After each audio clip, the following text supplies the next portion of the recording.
ಕಾಶ್ಮೀರದ ಪೆಹಲ್ಗಾಮ್ನ ಬೈಸರನ್ ಒಂದು ರೀತಿ ಉಗ್ರ ಪೀಡಿತ ಪ್ರದೇಶ. ಮೊನ್ನೆ ರಕ್ತ ದೋಕುಳಿಯನ್ನು ಹರಿಸಿದಂತಹ ಪ್ರದೇಶ. ಆ ಪ್ರದೇಶದಲ್ಲಿ ಗ್ರೌಂಡ್ ರಿಪೋರ್ಟ್ ಪಬ್ಲಿಕ್ ಟಿವಿಯಿಂದ ಕಾಶ್ಮೀರದ ಬೈಸರನ್ನಲ್ಲಿ ಭಯೋತ್ಪಾದಕ ದಾಳಿಯಾಗಿತ್ತು.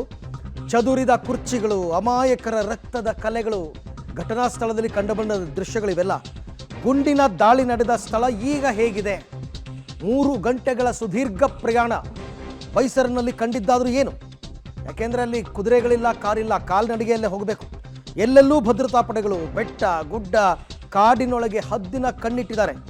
ಭಯೋತ್ಪಾದಕರು ಗುಂಡಿಕ್ಕಿದ ಸ್ಥಳದಲ್ಲಿ ಭದ್ರತಾ ಪಡೆಗಳೇ ಕಂಪ್ಲೀಟ್ ಆವರಿಸ್ಕೊಂಡಿದ್ದಾರೆ.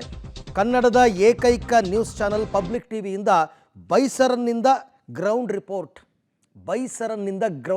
ಎಲ್ಲಿ ಈ ಹತ್ಯಾಕಾಂಡ ನಡೆದು 26 ಜನ ಮೃತಪಟ್ಟರು, ಅದೇ ಪ್ರದೇಶದಲ್ಲಿ ಪಬ್ಲಿಕ್ ಟಿವಿ ಇದೆ. ಅತ್ಯಂತ ದುರ್ಗಮ ಪ್ರದೇಶ, ಹೋಗೋದು ತುಂಬ ಕಷ್ಟ, ರಿಸ್ಕಿ ಜಾಬ್. ಯಾಕೆಂದರೆ ಏನು ವೆಹಿಕಲ್ಸ್ ಇಲ್ಲ, ಕುದುರೆ ಇಲ್ಲ, ನಡ್ಕೊಂಡೇ ಹೋಗಬೇಕು. 3 ಗಂಟೆಗಳ ಪ್ರಯಾಣ ಪೆಹಲ್ಗಾಮ್ನಿಂದ ಈ ಬೈಸರನ್ಗೆ. ಆ ಪ್ರದೇಶದಲ್ಲಿ ಪಬ್ಲಿಕ್ ಟಿವಿ ಗ್ರೌಂಡ್ ರಿಪೋರ್ಟ್ ಅನ್ನು ನಿಮಗೆ ಕೊಡ್ತಾ ಇದೆ. ಮೊನ್ನೆ ಭಯೋತ್ಪಾದಕ ದಾಳಿ ನಡೆದಂತಹ ಬೈಸರನ್ ವ್ಯಾಲಿಯಲ್ಲಿದ್ದೀವಿ. ಸರಿಸುಮಾರು 5 ರಿಂದ 6 ಕಿಲೋಮೀಟರ್ ಕಾಲ್ನಡಿಗೆಯ ಮೂಲಕ ನಾವು ಈ ಒಂದು ಸ್ಥಳವನ್ನು ತಲುಪಿದ್ದೀವಿ. ಪೆಹಲ್ಗಾಮ್ನಿಂದ 5-6 ಕಿಲೋಮೀಟರ್ ನಡ್ಕೊಂಡು ಬಂದಿದ್ದೀವಿ. ಅಂತಿಮವಾಗಿ ನಾವು ತಲುಪಿರುವಂಥದ್ದು ಮೊನ್ನೆ ಇಡೀ ದೇಶ ಕಂಡ ಅತ್ಯಂತ ಕರಾಳ ಹೇಯ ಕೃತ್ಯ ನಡೆದಿರುವಂಥದ್ದು ಇಲ್ಲೇ.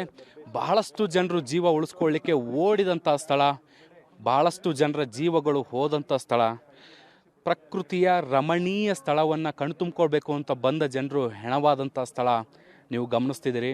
ಸಾಮಾನ್ಯವಾಗಿ ಇಲ್ಲಿ ಬರುವಂಥ ಜನರು ಪ್ರಕೃತಿಯ ಸೊಬಗನ್ನು ಅನುಭವಿಸಬೇಕು ಅಂತ ಬಂದವರು ಇಲ್ಲಿ ಹೆಣವಾಗ್ತೀವಿ ಅಂತ ಬಹುಶಃ ಅವರೂ ಕೂಡ ಸಣ್ಣದೊಂದು ಊಹೆ ಕೂಡ ಮಾಡಿರಲಿಲ್ಲ. ಅಂಥದ್ದೊಂದು ದುರ್ಘಟನೆ ಮೊನ್ನೆ ಇಲ್ಲಿ ನಡೆದು ಹೋಗಿತ್ತು. ಭಯೋತ್ಪಾದಕರು 26 ಜನರ ಜೀವವನ್ನು ಇದೇ ಜಾಗದಲ್ಲಿ ಬಲಿ ತೆಗೆದುಕೊಂಡಿದ್ದರು.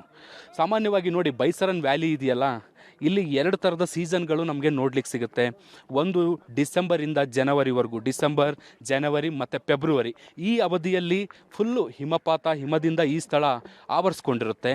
ಬೇಸಿಗೆಯಲ್ಲಿ ಜೂನ್, ಜುಲೈ, ಏಪ್ರಿಲ್ ಟೈಮಲ್ಲಿ ಸಂಪೂರ್ಣವಾಗಿ ಹುಲ್ಲುಗಾವಲಿನಿಂದ ಈ ಒಂದು ಪ್ರದೇಶ ಆವೃತಗೊಂಡಿರುತ್ತೆ. ಈ ಒಂದು ಸ್ಥಳಕ್ಕೆ ಸಾಮಾನ್ಯವಾಗಿ ಬೇಸಿಗೆಯಲ್ಲೇ ಜನರು ಬರಲಿಕ್ಕೆ ಹೆಚ್ಚು ಇಚ್ಛೆ ಪಡ್ತಾರೆ. ಯಾಕೆ ಅಂದರೆ ಮಂಜು ಇದ್ದಂಥ ಹಿನ್ನೆಲೆಯಲ್ಲಿ ಇಲ್ಲಿ ಬರುವಂತಹ ಸ್ಥಳ ದುರ್ಗಮವಾಗುತ್ತೆ, ಹೀಗಾಗಿ ಬರಲಿಕ್ಕೆ ಸಾಧ್ಯ ಆಗಲ್ಲ. ಹಾಗಾಗಿ ಈ ಕಾರಣಗಳಿಂದ ಬೇಸಿಗೆಯಲ್ಲೇ ಬಂದು ಈ ಹುಲ್ಲುಗಾವಲಿನ ಪ್ರದೇಶವನ್ನು, ಈ ಪ್ರಕೃತಿಯ ಸೊಬಗನ್ನು ಕಣ್ತುಂಬ್ಕೋಬೇಕು ಅಂತ ಬರ್ತಾರೆ.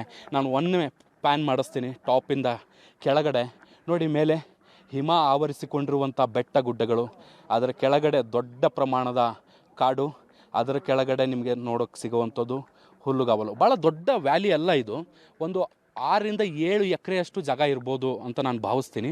ಸುತ್ತಲೂ ಕೂಡ ಕಾಡಿನಿಂದ ಆವರಿಸ್ಕೊಂಡಿದೆ, ನಡುವೆ ಒಂದಿಷ್ಟು ಹುಲ್ಲುಗಾವಲು ಬೆಳೆದಿದೆ.